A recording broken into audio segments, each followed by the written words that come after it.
At the beginning of this week, LaRouche TV posted a video titled Profile in Courage, an interview with Representative Cornelius Gallagher. Neil Gallagher is a former congressman from New Jersey, and the interview covers his experience fighting almost single-handedly against the secret government that had taken over the United States in the wake of Franklin Roosevelt's death and was largely responsible for the assassination of John F. Kennedy 50 years ago, and the reign of terror that was asserted over Congress by J. Edgar Hoover's FBI.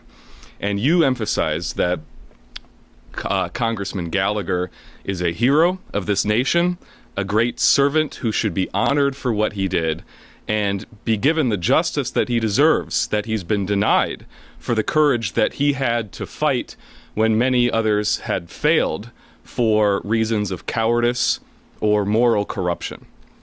Now, what Gallagher describes is a process of behavior modification of the United States Congress, which caused Congress and many who came to Washington with great intentions and patriotic ideals to be morally corrupted and to give up on their fight, such that they could no longer look at themselves in the mirror. And Congressman Gallagher said, "I refused to live like that."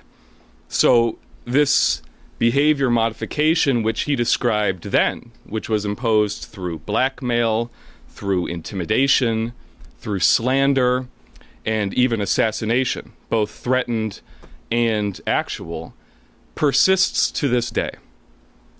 Today, what we see in Washington is the same type of secret government control operating from behind the scenes in Congress. Not only do we have the Snowden revelations about the NSA domestic surveillance, which is something that Congressman Gallagher was one of the original opponents of, but we have Wall Street bribing and intimidating our elected officials, as we've seen direct reflections of recently in the fight over Glass-Steagall. And as of this week, the role of the Saudis in buying up members of Congress has become glaringly clear. This week, we've circulated a leaflet in Washington titled, "Do the Saudis Own Your Congressman?" And that was also the title of a large banner which we had erected outside Washington this past Wednesday on Capitol Hill, which certainly made some waves.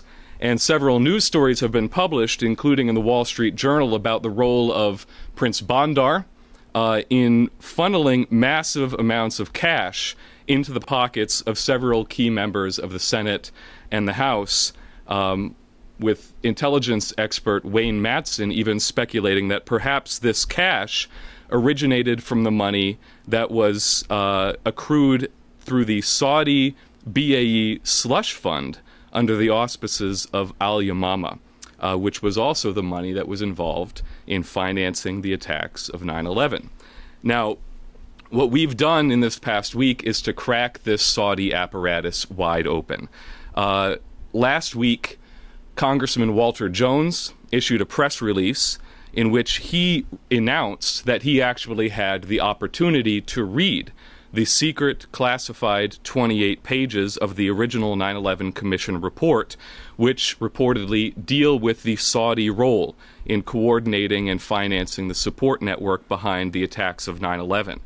And what has happened now in the wake of Jones's announcement is that this initiative has set the precedent and opened the door and has caught the attention of congressmen from both the Republican and the Democratic side, who are now saying in direct conversations that we've had with them, both Republican and Democrat, saying, "I have to see those 28 pages.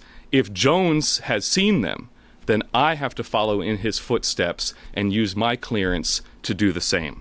And I have to know what those 28 pages contain."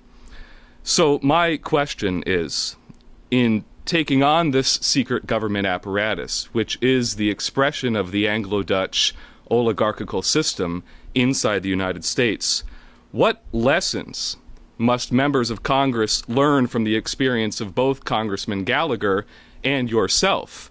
And what will give these congressmen the strength to endure the type of threats and abuse which come along with taking on the enemies of this nation? This is a slightly complicated matter. First of all, what's obvious is that as long as the British system, the Anglo-Dutch system, dominates this planet, there is no real hope for humanity on this planet. So that rubbish has to be removed. That's the first thing. And we have to mobilize people on the basis of being tough on them, because what they're doing is, in one sense, what it was customarily to be done, was cowardice prevailed. What we've seen recently, since, well, it started probably in the fall or late spring of the previous year, we got some guts began to flow, and our organization, as small as it was able to start something happening in a direction which caught on with other people, not because they were some kind of attachment to us, but because they, when they saw what we were saying, recognized that that was their interest too. Not that it was our interest to support them, but they knew it was their interest too, and that I was doing something about it. We were doing something about it. It seemed timid at the first, but as you notice, and recently in California in particular, in Delaware first, but then in California, Wall Street suddenly realized that they had gone to sleep, that I was taking over the nation. No, I was not taking over the nation, as any of you know. But we were providing a movement which had a self-authoritative characteristic. And because we stuck to the thing, and because we were right, and people more and more recognized we were right. And they also recognized what a bunch of stinking bums we had on the other side. So what we've had now, we have a process where Glass-Steagall, but also other things, is now a factor which is influencing the entire population. And only bad people, in general, still like Wall Street. And even Wall Street doesn't like Wall Street. We saw recently where some of them are trying to hold back on the hyperinflation, and some of the other guys were going along with a real hyperinflation, the most stupid thing they could possibly do. Because, you know, sometimes criminals are stupid as well as being criminals. They're nasty, but they're no good for themselves or anybody else. And so the situation is now that we have to concentrate on things which I said earlier this evening, and we have to get people to halt and think.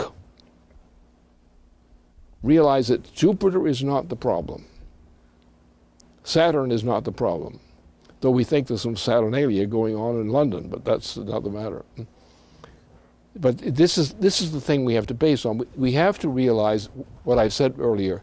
Mankind has to recognize its destiny, which is not some miracle thing out there. It's simply that we have certain capabilities because we are human, and because we have a quality that no other animal has.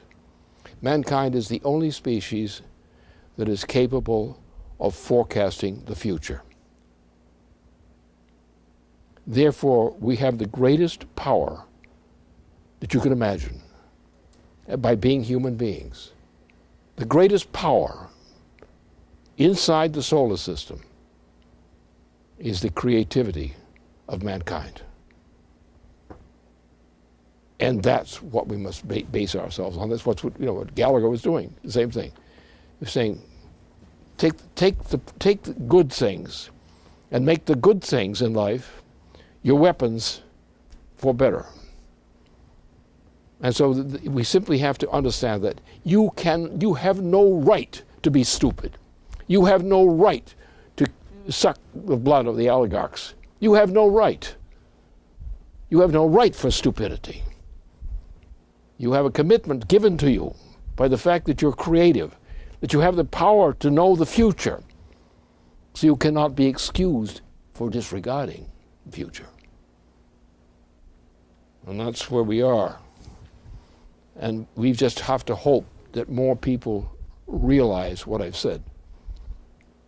Mankind is the only creature that is capable of forecasting the actual future, which has been my profession for a number of years, a number of decades. Mankind has that innate capability. And all the people say you can't know the future are the damn poor damn fools. Anyone, if they're properly educated and have the guts to do so, can be a person who can foresee the future, in some degree or not, but recognize that that's a fact, that you can foresee what you are walking into. And you must act to deal with what you're walking into. And those who have not lack the ability to do that are failures.